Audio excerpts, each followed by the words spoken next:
Hello and welcome to The Tonight Show. The acute phase of the COVID crisis could last for years, according to submissions to the new COVID committee after they met for the first time in public session today.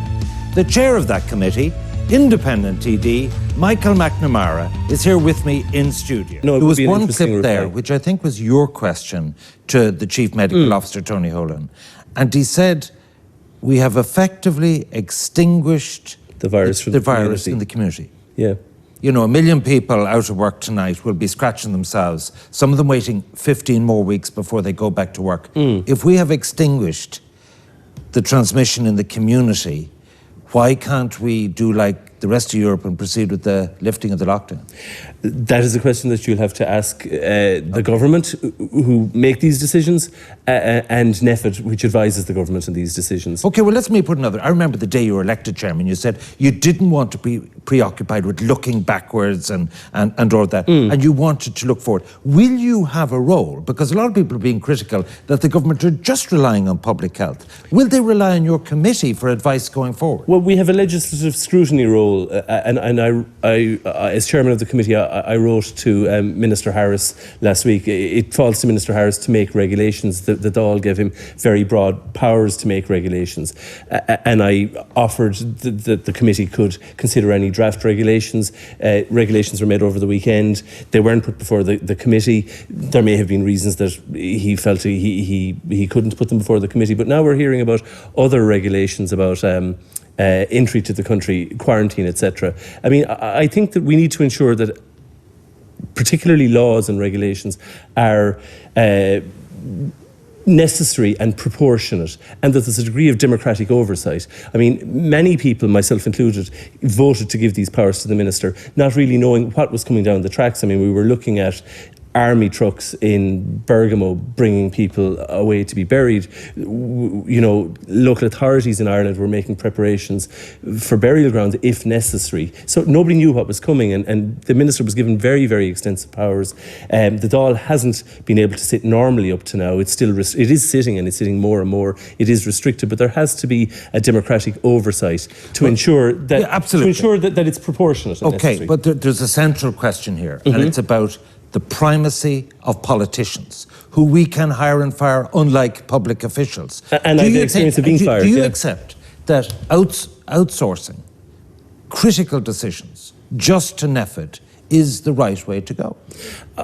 I think increasingly, and I think it would be accepted across the political spectrum, that increasingly we now need to look at a variety of factors. We need to look at society, we need to look at the economy. Even within health, one of the things that I've pointed out is that there isn't a representative. While our laws make psychiatrists responsible for the provision of mental health services in Ireland, there isn't a representative of psychiatrists on NEFID. And we all accept, I think, that this is having a huge impact on mental health, and that's an aspect of health itself. There's also an increase in, arguably there's an increase in preventable deaths. I mean, you know, people aren't presenting for treatment, and sometimes in cases of stroke and heart attack, etc., they're not presenting as quickly as they should because of a fear. So, I mean, it is having repercussions within the health system beyond COVID. It's also having huge repercussions in the rest of society. I mean, as you said yourself, 1 million people out of work. We were told today that the National Children's Hospital costs could increase by up to 40%. Well, let's talk new about houses will increase let's by talk about construction. new houses. The argument was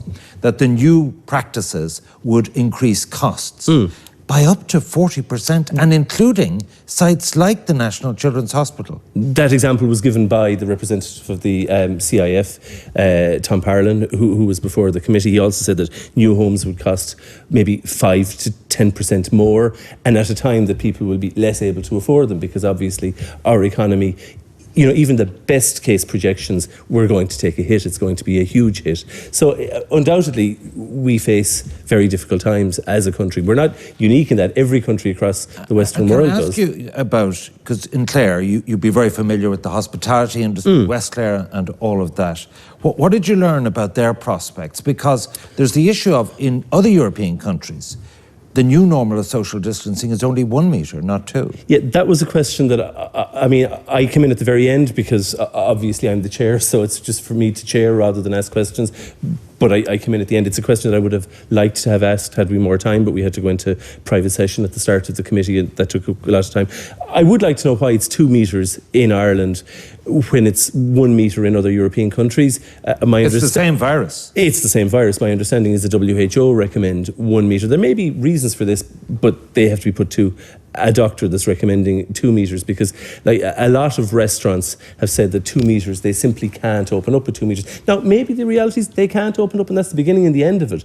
But, you know, we need to have reasons. If we're going to shut down traditional bars, pubs, family-owned businesses, restaurants right across Ireland, and you know, only have sort of chains surviving, sort of the Weatherspoons, etc., the chain restaurants, then we need a very good medical reason to do that, and that is something that I think we will. Was it asked by anyone on the committee today about a regional breakdown? We see, you know, in the UK, they're doing different things in different parts of Wales and Scotland and England.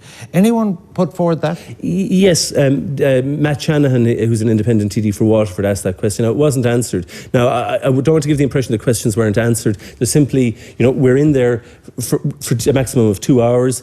That was reduced by being in private session, so there was an hour and a half. So it was a question that wasn't answered. It was one of the few questions that wasn't answered. I think generally witnesses answered questions fully and in a very forthright manner. But on the look back, testing, pretty shambolic at times, you know, the delays. Shambolic initially, but improving, yes, would be the message. And nursing homes, an own goal. Was there a frank admission or was there hubris? Well, I think the frankest admission that we've seen today was an admission around testing results, and the fact that testing results in respect of some people who work in meat factories was given to their employer. And there has to be, I think, a lessons learned. And in fairness to the HSE, I think they've come out with their hands up and said, look, we made a mistake, it won't happen again. But as we're expecting people to download apps that generate and collect a lot of information about us, then we need to be fairly sure where that information is going. I mean, I suppose I'm self-employed, I don't. But, you know, we all have information, which particularly health information, is confidential. And I think we need to be sure going forward that these mistakes aren't repeated. Okay, for people who are watching you tonight and concerned about their livelihood and getting back to work and if there'll be a job, do you have any message that you might make some recommendations about the pace of the lockdown or the manner of the lockdown, lifting it? I mean, I have personal views, but I'm the chair of a committee and I don't want to preempt what that committee as a whole is going to decide. What are your views? I personally, I wonder if Italy is opening up bars, churches, restaurants, given the scale of where Italy was at and the scale of the death, whether maybe we could speed it up. But I don't know. I'm not a doctor. I'm not privy to the advice that NEFID give. Michael McNamara, thank you for joining. Thank you very much. Thank you. Thank you.